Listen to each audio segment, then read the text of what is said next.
My name is William Justice. Today I'm going to show you how to create a quick animated border effect for your overlay videos and images using Davinci Resolve and Fusion. In many of my recent videos I've been overlaying graphics such as YouTube comments or thumbnails from other videos that I've made.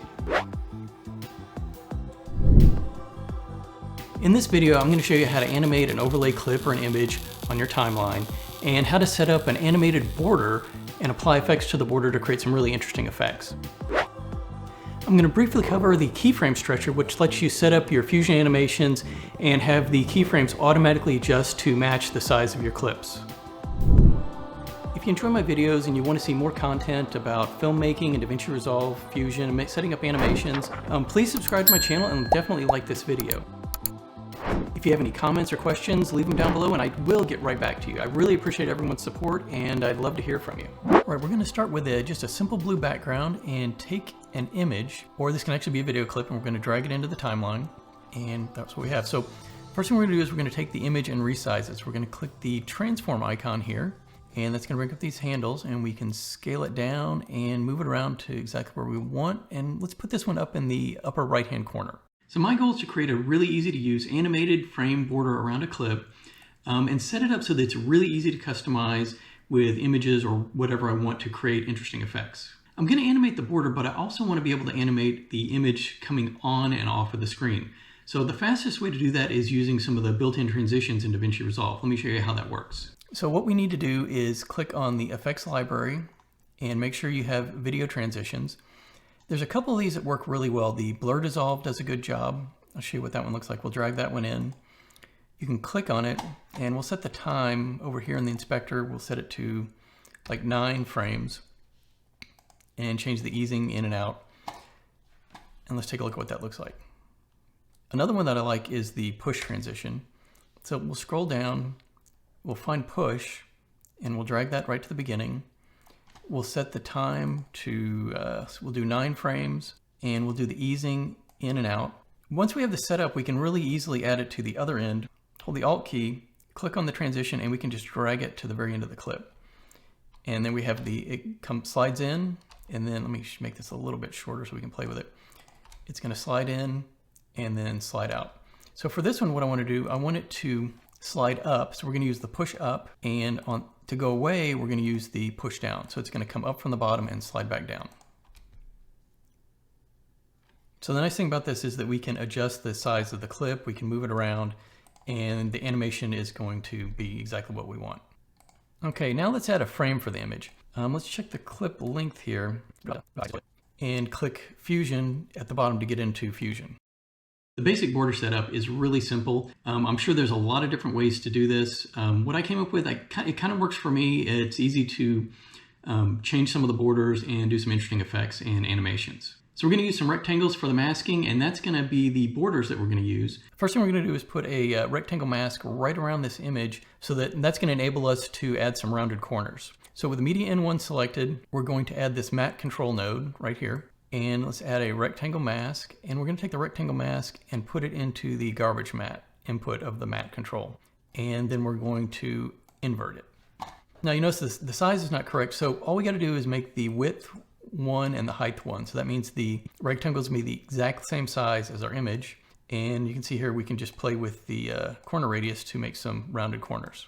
The next thing we want to do is add a transform node. We'll put that right down below here. And the reason we need a transform is because this image needs to be a bit smaller because the border is going to go around the outside, so we need to leave room for the border. This is something you can play with. You can adjust the size based on how big your border is. All right, let's go ahead and add in our first border with the transform node selected. Let's hit the merge node right there. And we're going to add in a background and take that into the merge. So the background is sitting on top of the transform.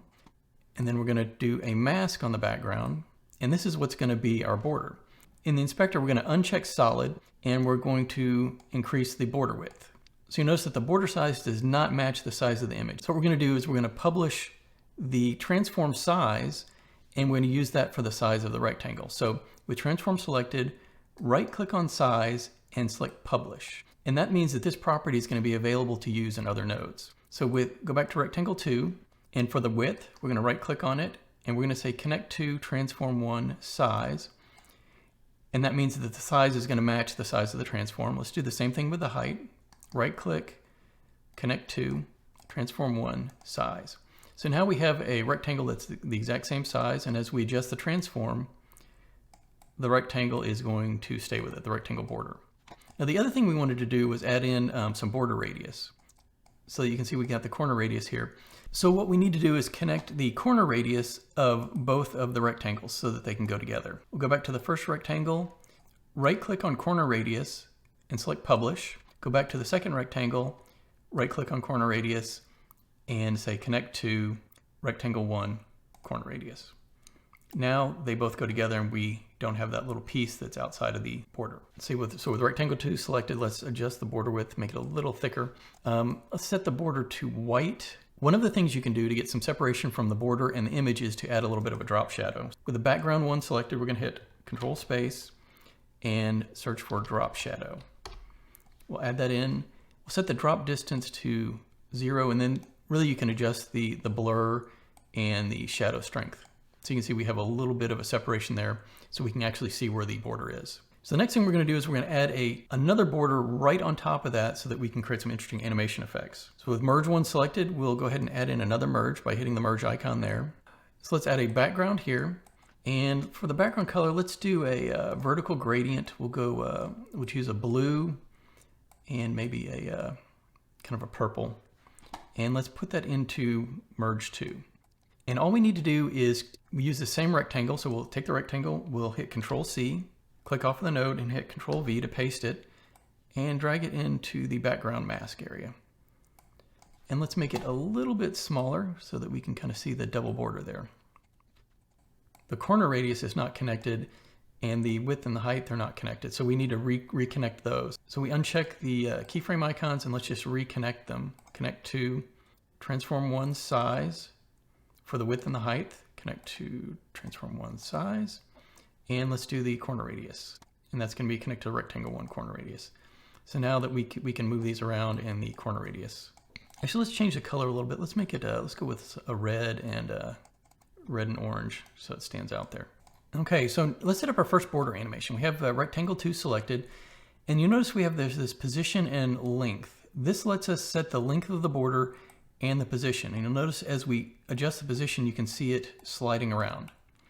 And we can use this to create an interesting effect as the border comes in. So we're going to start with the length of 0. We want to be on frame 10 because we set the intro transition for the image coming in to be 9 frames. So after the image pops in or comes in, then we're going to animate the border. We're going to set the position to 0.5. That's going to set the border starting right there. And we're going to keyframe the position, length, and level. Let's go back 1 frame and set the level to 0. That way we won't see the border until it starts coming in. And let's go over about frame 25, that's about 15 frames. And we're going to set the length to 1, so you can see it coming in like that. And we're also going to set the position. We're going to change the position. Let's see, go back to frame 25, set the position to 0. And let's see what that looks like. All right, that's how the border is going to come in. We're going to do the same thing with the second border. So let's hit merge 2 and hit 2 so we can see that border. And we're just going to do the opposite with this rectangle right here. We're going to keyframe the level, position, and length. I'll set the length to 0 and we'll set the position to 0. We'll go back 1 frame, hide the border. Right as the first border is almost complete, we're going to start coming in with the overlay border. We'll go over about 15 frames. We'll set the length to 1. This time we're going to set the position to minus 0.5, and it's going to have the opposite transition. Let's see what we got. And everything else still applies. We can change our border radius if we want it to be a little bit more curved. We can adjust the width. We can make a thinner line or a thicker line with both borders. So rectangle 2 is the colored border, and rectangle 1 is the white border. Okay, that looks pretty good. One other thing that we can do, and I'm not going to do it here just because it takes a little more rendering time, is we can go onto each of these rectangles, go to the settings and enable motion blur, and that you might get a little bit smoother animation with the borders drawing in. All right, now that we have the basic border set up, let me show you how to easily customize this with some images. We just need to find an image, drop it into Fusion, and connect it to the top border. And then we can apply some animations and effects. This includes some sizing, some rotation, and we can even do some additional masking. Okay, before adding this, the images in, let's make the border a little bit thicker. So we're gonna hit Rectangle 2 and bump up that border width. Another thing we can do is we can actually play with the soft edge if you wanna kind of create a little glow around it. But we're gonna keep it solid for now. And let's go to Rectangle 2 and we'll bump up the border width on this one as well, like that. Let's take away the corner radius. So we got kind of a square there. So to add the image in, what we're gonna do is, we're gonna take another background here and we're gonna put, let's disconnect this. I'm gonna take this background and put it on top. So we have kind of a merge node there. And we're gonna connect that up down there. The reason we have this background here is because we wanted to make sure that the size is correct. And this background, we're just gonna take the alpha all the way down. And we're gonna take our mask, the same one that we had, we're gonna connect it to the mask input of the merge. It's basically the same thing we had, just a little bit different way to set it up. What this is gonna allow us to do is just disconnect our colored background right here. And let's go to some border images that I have. And let's just pick this one right here. It's kind of a wood image. And we'll drop it right in there. And you notice that you can't really see it. So that's why this merge node is going to help us out. We can click that and scale up the size of our image. And we have kind of a nice wood frame like that. We can do all the same stuff with adjusting the corner radiuses. Now, another thing that's kind of fun is we can, let's get rid of that one. Let's put another image in. This one has a bunch of colored blocks in it. And this one is a little bit bigger so we can kind of scale it down.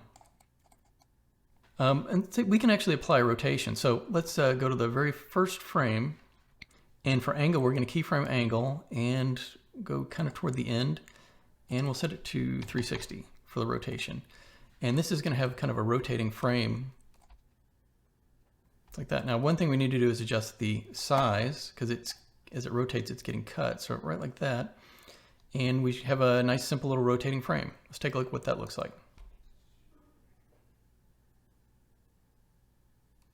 So there's a couple things to note here. One, occasionally if you're resizing your clips, so for example, if we take this image and we want it to be on the screen a lot longer, we'll stretch it way over here. You notice that the original background stops showing up. So what we need to do in that case is go back into Fusion and hit the media in, and we need to set the in-out points to make sure that it extends to the full length of the clip.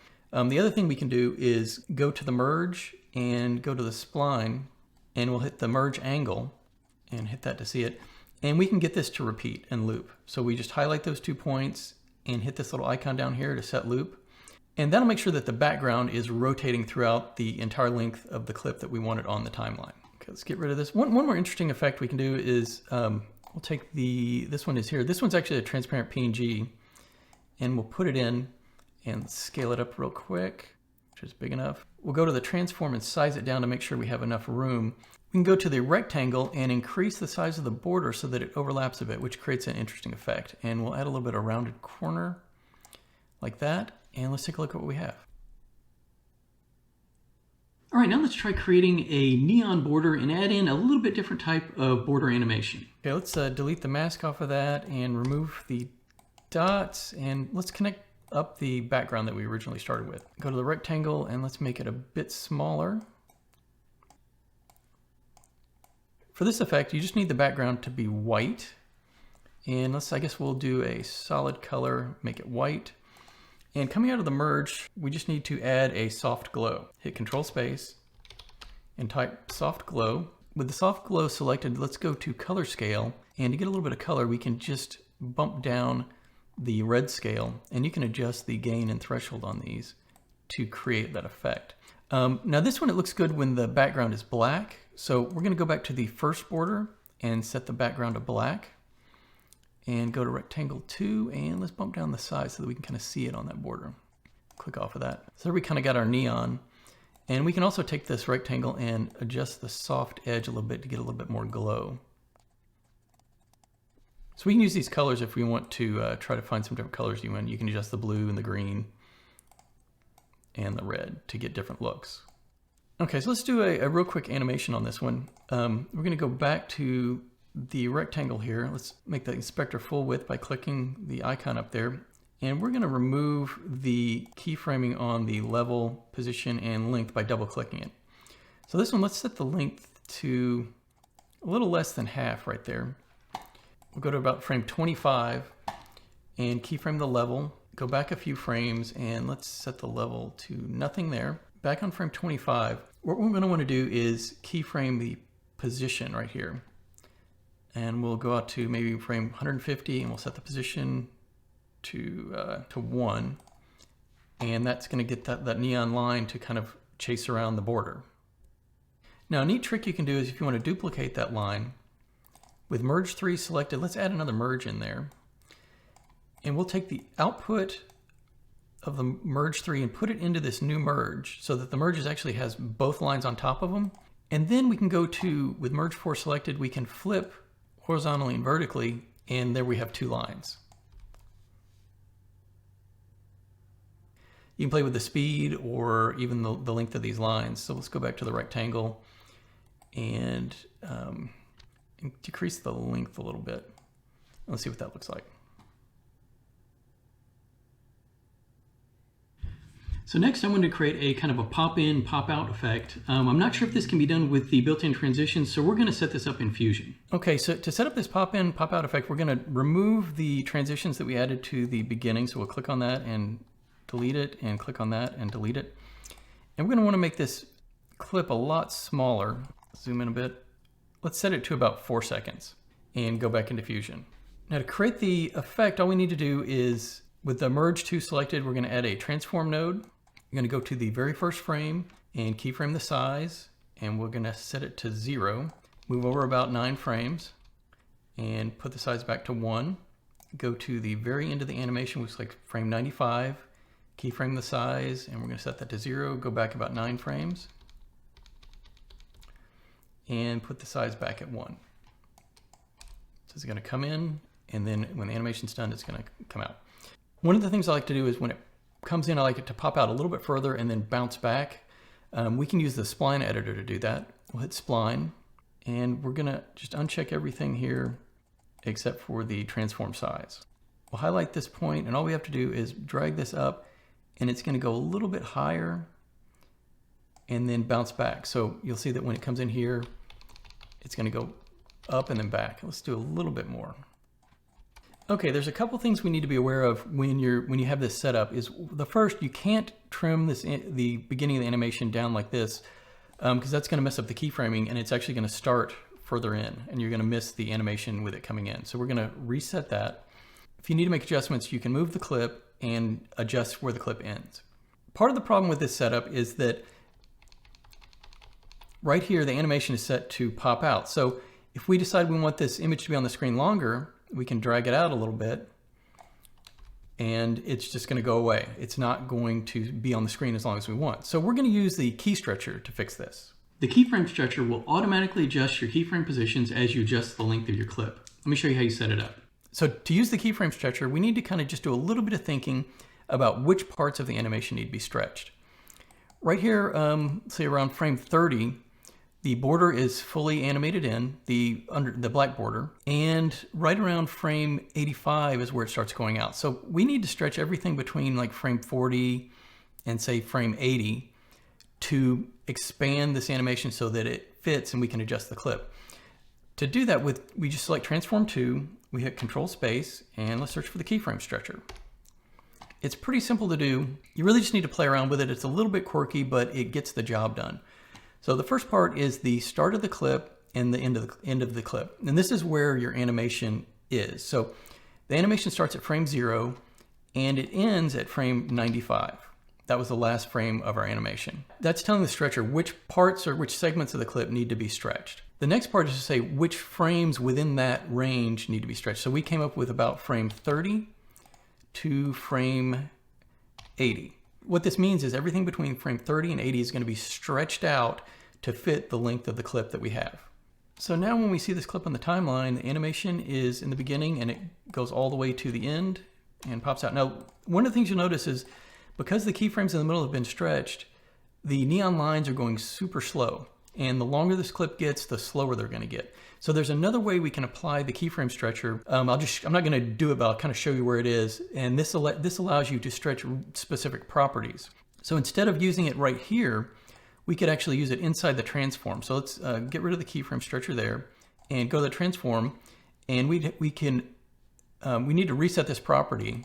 And if you right click on it, you can say modify with keyframe stretcher and come in and you can set the exact things. And what that's going to do is it's only going to stretch the size property. So you can get real specific if you need, depending on what your animation is. The last effect I'm going to show you is how to create the lightning frame using a displace and some fast noise. And really there's tons of stuff you can do. This is really just a kind of a setup, and you can come in and plug in your own effects, images, and really whatever you want to do. There's really an unlimited number of things that can be done with this setup, so it's up to you however you want to customize it.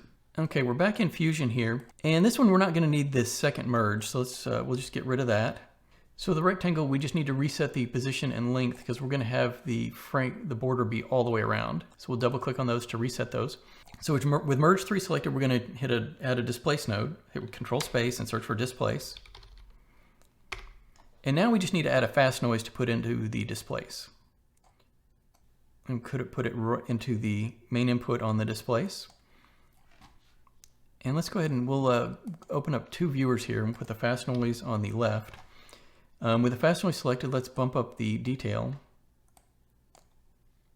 and contrast and brightness. You can see we're already affecting the frame there. And this one you can play around with it and do pretty much whatever you want. We can adjust the seethe rate, and that's how we're going to get some animation. And you can see we got a basic thing going there. If we want to make it a little more crazy, we can just bump up the detail and the contrast and the scale. And there we go, we got a crazy lightning frame. I like it a little bit thicker. So we'll go back to our rectangle here and let's bump up the border size.